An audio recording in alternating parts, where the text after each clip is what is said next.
Okay, sorry, got cut off by an alert there, so we'll just do this as a two-parter.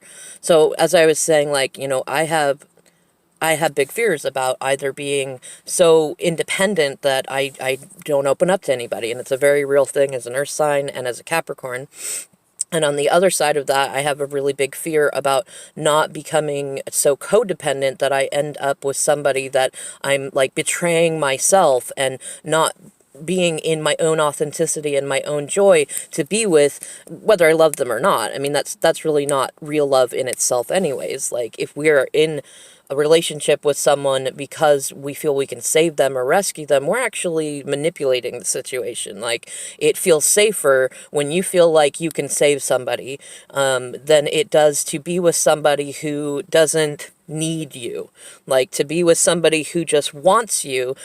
If you have mother wounds to deal with that, or father wounds to deal with that, if somebody left you or abandoned you or mistreated you, that was a parent or a parental figure, it can create that sort of thing to where when you have genuine healthy love, where you are neither the rescuer or the rescuee, it feels like a huge risk. Like, what is keeping this other person there? What is keeping you there?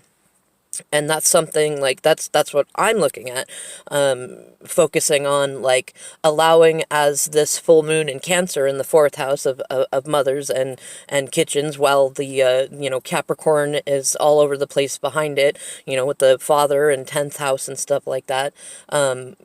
What can I do to focus on this sacred feminine without disregarding the sacred masculine in it? Like, it's really a primary focus on the mother wound stuff, but without forgetting the father. Like, neither one, like, they're not separate, they're together, they're always together. This is part of the nature of things, and honoring this duality. And, like, I mean, in terms of like father wounds, a lot of it is the same too. Like, being either so self-assured and self-confident that you never think that anybody else could have any sort of positive feedback or know more than you, or on the other side, not being there, not showing up, not providing, not being a part of the duality that is needed to create the mother-father balance, the masculine-feminine balance, that positive. And I mean, I know a lot of you are dealing with a whole bunch of different mother wounds, father wounds, and as someone else that I talked to, actually a young person, a teenager, had realized, like, when we have those mother wounds and father wounds, sometimes it creates such a situation that when we actually experience healthy attachment and healthy love, we get to the point to where we freak out because, oh my gosh, if I'm really connecting to this person, that means that they could really hurt me. And that's something to think about, because when that happens, if we fear that, we will self-sabotage, whether we're aware of it or not. And then, do we think about our own part in that, or do we just blame the other person's? Like, do we just say, no, we're not listening, right? Because then you get that toxic independence. Like, regular independence is fine, but we're social creatures. We're creatures of love. Like, in fact, every creature on the planet is about love. In any case, a few other messages that have been really coming through to me, and really in the moments that I needed it. And one is that so many people are going through shit right now. This is everybody being affected.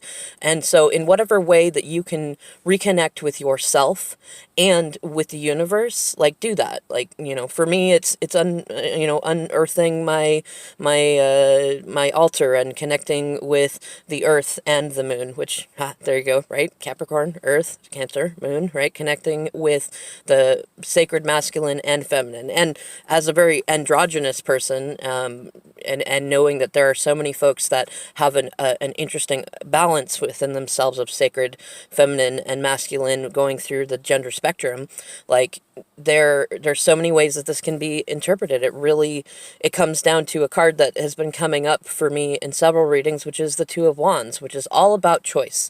You can ask spirit, you can ask your parents, you can ask your therapist, you can ask all your friends, what should you do?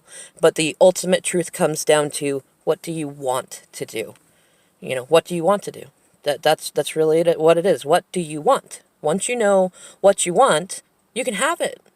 You just got to know what you want and then go about it in a healthy way, and go about it because you want it, not because you think somebody else wants it, not because the group says you should want it or you should want it a certain way. Like, what feels right to you is what you came to this earth to experience, what you came into this lifetime to experience.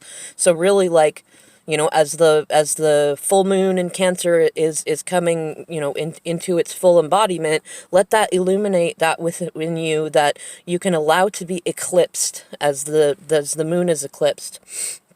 And then as the moon emerges, allow yourself to like just be okay with letting go of the old wounds, both the mother wound and the father wounds, and let the full moon that reemerges from that eclipse, that reset, that heart center, which is what a lot of other astrologers are also interpreting this as, let that really allow you to embody what you want and know to be true in your heart.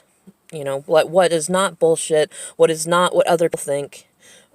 Just let it flow. Let it go, let it flow, and follow your heart. Follow your heart in whatever way that you choose to make that important. Anyways, I am running up on time schedules here, so I hope that you enjoyed these little videos, and I wish you a happy full moon lunar eclipse